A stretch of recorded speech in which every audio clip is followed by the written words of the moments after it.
Hello guys, അസ്സലാമലൈക്കും, നമസ്കാരം. എല്ലാവർക്കും സബാസ് കുക്കിംഗ് വേൾഡിലേക്ക് സ്വാഗതം. ഇന്ന് ഞാൻ വന്നിട്ടുള്ളത് കണ്ണൂർ സ്പെഷ്യലായ നല്ലൊരു ഇതള റോട്ടിൻ്റെ റെസിപ്പിയുമായിട്ടാണ്.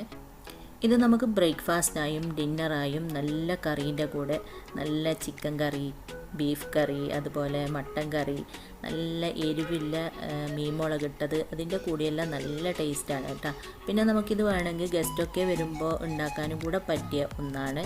നമുക്കിത് സ്നാക്കായും ഉണ്ടാക്കാം. ഇതിൽ നല്ല ചിക്കൻ മസാലയൊക്കെ ഇട്ടിട്ട് അതിൻ്റെ വീഡിയോ ഞാൻ പിന്നീട് ചെയ്യാം. അതും നല്ല ടേസ്റ്റാണ് കേട്ടോ. പിന്നെ ഇത് നല്ല വായിലിട്ടാൽ അലിഞ്ഞു പോകുന്ന പോലത്തെ ഒരു സോഫ്റ്റുള്ളൊരു ഇതള റോട്ടിയും കൂടിയാണ്. അപ്പോൾ നമുക്ക് നോക്കാം എങ്ങനെയാണ് ഇത് ഉണ്ടാക്കുന്നതെന്ന്. അതിന് മുമ്പായിട്ട് ചാനൽ സബ്സ്ക്രൈബ് ചെയ്യാതെയാണ് കാണുന്നതെങ്കിൽ പ്ലീസ് ഒന്ന് സബ്സ്ക്രൈബ് ചെയ്ത് സപ്പോർട്ട് ചെയ്യുക. അതിനുശേഷം തൊട്ടടുത്ത് കാണുന്ന ഒരു കുഞ്ഞു ബെല്ലൈക്കണും കൂടെ മറക്കാതെ ക്ലിക്ക് ചെയ്താൽ ഞാൻ അപ്ലോഡ് ചെയ്യുന്ന പുതിയ പുതിയ വീഡിയോസൊക്കെ ഉടൻ തന്നെ നിങ്ങൾക്ക് നോട്ടിഫിക്കേഷൻസ് ആയിട്ട് കിട്ടും.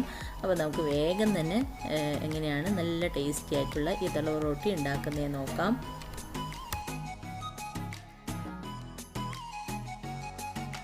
അപ്പോൾ ഈ ഒരു ഇതള റൊട്ടി ഉണ്ടാക്കാൻ വേണ്ടിയിട്ട് ആദ്യം തന്നെ നമുക്ക് അരിയൊന്ന് വെള്ളത്തിൽ കുതിർത്തി വെക്കണം. അതിന് വേണ്ടിയിട്ട് ഞാൻ ഇതുപോലെ ഒരു ബൗൾ എടുത്തിട്ടുണ്ട്. അതിലേക്ക് 2 കപ്പ് ജീരകശാല റൈസ് ഇട്ട് കൊടുക്കാം.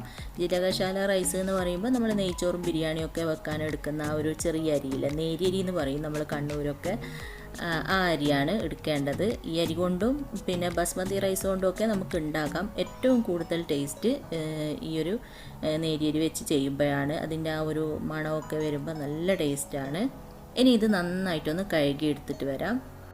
അപ്പോൾ ഞാനൊന്ന് നന്നായിട്ട് കഴുകി എടുത്തിട്ടുണ്ട്. ഇനി ഇതിലേക്ക് കുറച്ച് കൂടുതൽ വെള്ളം ഒഴിച്ചിട്ട് നമുക്കിതൊന്ന് കുതിരാനായിട്ട് വെക്കണം. ഒരു 3-4 മണിക്കൂറോളം വെക്കുക. അപ്പോഴത്തേക്ക് അരി നന്നായിട്ട് കുതിർന്ന് കിട്ടും. അപ്പോൾ ഇതൊന്ന് അടച്ച് കുതിരാനായിട്ട് മാറ്റി വെക്കാം.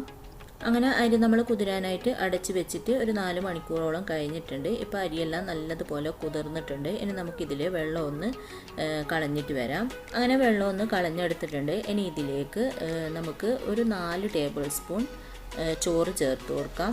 1 കപ്പ് അരിക്ക് 2 ടേബിൾ സ്പൂൺ എന്ന അളവിന് ചോറ് ചേർത്ത് കൊടുക്കുക. ഞാനിപ്പോൾ 2 കപ്പ് അരി എടുത്തത് കൊണ്ടാണ് 4 ടേബിൾ സ്പൂൺ ചോറ് ചേർത്ത് കൊടുത്തത്. എന്നിട്ട് ആവശ്യത്തിനുള്ള ഉപ്പും ചേർത്തിട്ട് നന്നായിട്ടൊന്ന് മിക്സ് ചെയ്ത് കൊടുക്കാം.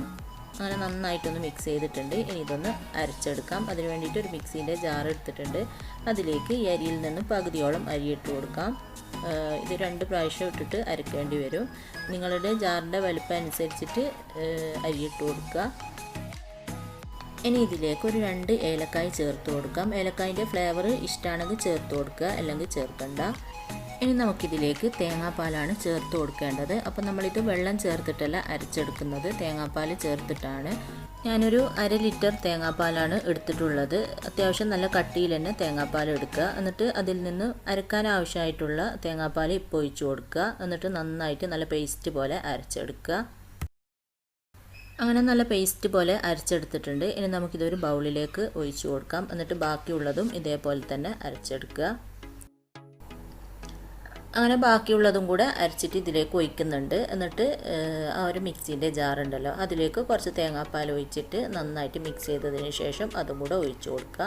മൊത്തം ഞാൻ ഇതിലേക്ക് 1/2 ലിറ്റർ തേങ്ങാപ്പാൽ ഒഴിച്ച് കൊടുക്കുന്നുണ്ട്. നമുക്ക് ഈ ഒരു ബാറ്റർ നല്ല ലൂസിലാണ് വേണ്ടത്, അധികം തിക്കിലല്ല. ദോശക്ക് അരക്കുന്നതിനേക്കാളും കുറച്ചും കൂടെ നന്നായിട്ട് ലൂസിലാണ് ഈ ഒരു ബാറ്റർ വേണ്ടത്. അപ്പോൾ ആവശ്യത്തിന് തേങ്ങാപ്പാൽ ഒഴിച്ചിട്ട് ഒന്ന് ലൂസാക്കി എടുക്കുക. വെള്ളം ചേർക്കരുത് കേട്ടോ. ആ ഒരു എടുത്ത് വെച്ച തേങ്ങാപ്പാൽ തന്നെ ഒഴിക്കുക. തേങ്ങാപ്പാലൊക്കെ ചേർത്തിട്ട് നന്നായിട്ട് മിക്സ് ചെയ്യുക. എന്നിട്ട് വേണമെങ്കിൽ വീണ്ടും തേങ്ങാപ്പാൽ ചേർത്ത് കൊടുക്കുക. ഞാൻ 1/2 ലിറ്റർ മുഴുവനും ഇതിലേക്ക് ഒഴിച്ചിട്ടുണ്ട്. അങ്ങനെ നമ്മുടെ ബാറ്റർ ഇവിടെ റെഡി ആയിട്ടുണ്ട്. ഈ ഒരു കൺസിസ്റ്റൻസിയിലാണ് ബാറ്റർ വേണ്ടത്. അപ്പോൾ ഇതുപോലെ റെഡിയാക്കി എടുക്കുക. ഉപ്പൊക്കെ നോക്കിയിട്ട് വേണമെങ്കിൽ ചേർത്ത് കൊടുക്കുക കേട്ടോ. ഇതിലിപ്പോൾ ഉപ്പൊക്കെ കറക്റ്റാണ്. ഇനി നമുക്ക് ഇതള റൊട്ടി റെഡിയാക്കാം. അപ്പോൾ ഞാൻ ഇതുപോലത്തെ 2 സ്റ്റീലിൻ്റെ പ്ലേറ്റാണ് എടുത്തിട്ടുള്ളത്. അതിലേക്ക് അല്പം ഗീ സ്പ്രെഡ് ചെയ്ത് കൊടുക്കുക. ആദ്യം ഒരെണ്ണത്തിൽ റെഡിയാക്കിയിട്ട് പിന്നെയാണ് ഒരെണ്ണത്തിൽ റെഡിയാക്കുന്നത്.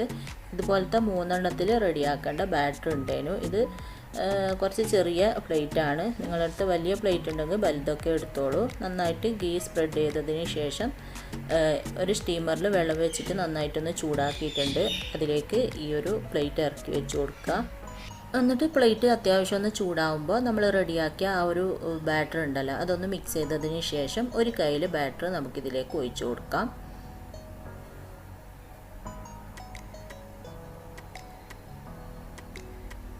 നേരിയതായിട്ടാണ് വേണ്ടത്. അപ്പോൾ അതിനനുസരിച്ചിട്ട് ബാറ്റർ ഒഴിച്ച് കൊടുക്കുക. ഇനി നമുക്കിതൊരു 3-4 മിനിറ്റ് അടച്ച് വെക്കാം. അപ്പോഴത്തേക്ക് ഇതൊന്ന് സെറ്റായി കിട്ടും. ഇപ്പോൾ ഒരു 4 മിനിറ്റോളം ആയപ്പോൾ ഞാനൊന്ന് തുറന്നിട്ടുണ്ട്, നന്നായിട്ടൊന്ന് സെറ്റായിട്ടുണ്ട്. ഇനി നമുക്കിതൊന്ന് തുറന്നിട്ട് വീണ്ടും ഇതിൻ്റെ മുകളിലായിട്ട് ഗീ സ്പ്രെഡ് ചെയ്ത് കൊടുക്കാം. ഗീ സ്പ്രെഡ് ചെയ്യുമ്പോഴാണ് നല്ല ടേസ്റ്റ് ഉണ്ടാവുക. നിങ്ങൾക്ക് വേണമെങ്കിൽ വെളിച്ചെണ്ണയൊക്കെ സ്പ്രെഡ് ചെയ്യാവുന്നതാണ്, പക്ഷേ എങ്കിൽ ഗീ ആണ് നല്ല ടേസ്റ്റ് കൊടുക്കുന്നത്. അപ്പോൾ ഗീ ഉണ്ടെങ്കിൽ ഗീ തന്നെ സ്പ്രെഡ് ചെയ്ത് കൊടുക്കുക. അങ്ങനെ ഗീ സ്പ്രെഡ് ചെയ്തതിന് ശേഷം വീണ്ടും ഒരു കയ്യിൽ ബാറ്റർ ഒഴിച്ച് കൊടുക്കുക. അങ്ങനെ നമുക്ക് ഈ ഒരു പ്ലേറ്റിൽ എത്രയാണോ ഒഴിച്ച് കൊടുക്കാൻ പറ്റുന്നത് അതുപോലെ ഒഴിച്ചിട്ട് റെഡിയാക്കുക. ബാറ്റർ ഒഴിച്ചതിന് ശേഷം ഒരു 3-4 മിനിറ്റ് വെക്കുക. അതിനുശേഷം തുറന്നിട്ട് ഗീ സ്പ്രെഡ് ചെയ്തിട്ട് വീണ്ടും ബാറ്റർ ഒഴിച്ച് കൊടുക്കുക. അങ്ങനെ പ്ലേറ്റ് നിറയുന്നത് വരെ ചെയ്യുക. നിങ്ങൾക്ക് എത്രയാണോ ഇതൾ വേണ്ടത് അതിനനുസരിച്ചിട്ട് ബാറ്റർ ഒഴിച്ചിട്ട് റെഡിയാക്കുക. ഞാൻ ഈ ഒരു പ്ലേറ്റ് നിറയുന്നത് വരെ ഒഴിച്ച് കൊടുക്കുന്നുണ്ട്.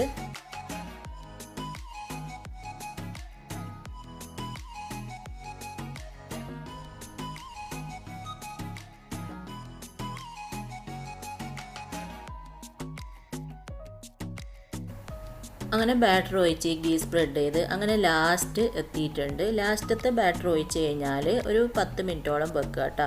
എന്നാലാണ് കറക്റ്റ് എല്ലാ ഭാഗവും ഒരുപോലെ വെന്ത് കിട്ടുകയുള്ളൂ. അപ്പോൾ ഇതൊന്ന് അടച്ചിട്ട് ഒരു 10 മിനിറ്റോളം വെക്കാം. അങ്ങനെ നമ്മൾ ലാസ്റ്റത്തെ ബാറ്ററും കൂടെ ഒഴിച്ചിട്ട് അടച്ച് വെച്ചിട്ട് 10 മിനിറ്റോളം ആയിട്ടുണ്ട്. അങ്ങനെ നമ്മുടെ ഒരു ഇതള റൊട്ടി ഇവിടെ റെഡി ആയിട്ടുണ്ട്. ഇനി നമുക്കിത് പുറത്തേക്ക് എടുക്കാം. എന്നിട്ട് അടുത്ത പ്ലേറ്റും കൂടെ ഇതേപോലെ തന്നെ വെച്ചിട്ട് റെഡിയാക്കുക.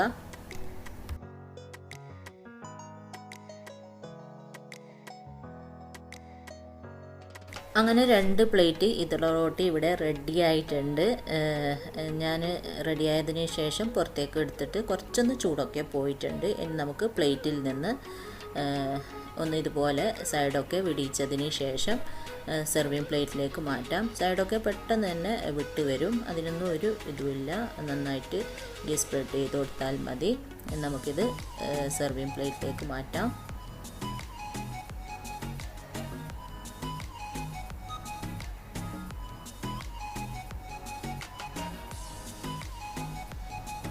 രണ്ടും ഞാൻ ഇതുപോലെ സെർവിങ് പ്ലേറ്റിലേക്ക് മാറ്റിയിട്ടുണ്ട്. ഇത് കണ്ട ഓരോ ഇതളിതളായിട്ട് നമുക്ക് അടർന്ന് കിട്ടും. അതുകൊണ്ടാണ് ഇതള റൊട്ടി എന്ന് പറയുന്നത്.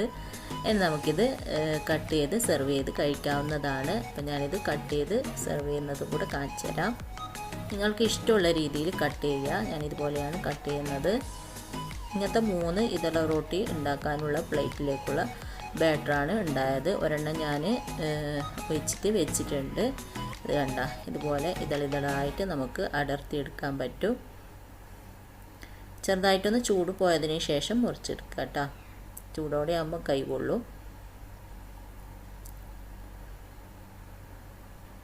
ഇനി ഞാൻ മറ്റൊരു പ്ലേറ്റിൽ നമ്മൾ കട്ട് ചെയ്ത ഈ ഒരു പീസ് ഓരോ ഇതളായിട്ട് അടർത്തിയിട്ട് സെർവ് ചെയ്തിട്ട് കറിയും കൂടെ കൂട്ടിയിട്ട് കഴിക്കുന്ന കാണിക്കാം.